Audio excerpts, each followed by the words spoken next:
Hopie, godem ci Bałtyk, ta lazurowa woda. Sam się dycho. A to ino żabie doły. Ależ wieje. Słuchajcie, poszedł się karnąć na kole i że się w tym mojej małej rajzie zrobił taka pauza. Ja się chciał zrelaksować i ogodem tak. Ok, Google, opowiedz mi widz. W zależności od wybranych przez Ciebie ustawień mogę sprawdzać dane zapisane na Twoim koncie Google. Godum, opowiedz mi widz. Te wyniki są najlepsze. Sprawiej mi fajne wice. Z wyszukiwania mam takie wyniki. Ty się skupi. Pogodaj mi coś do szpasu.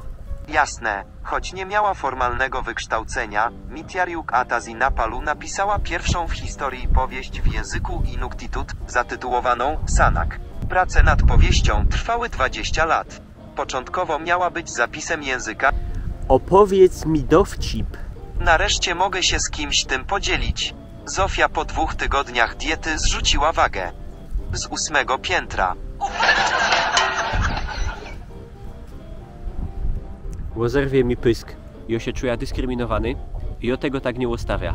Hopie, a media milczą. Smola taka robota. Jada do siedziby Google'a im w torbia.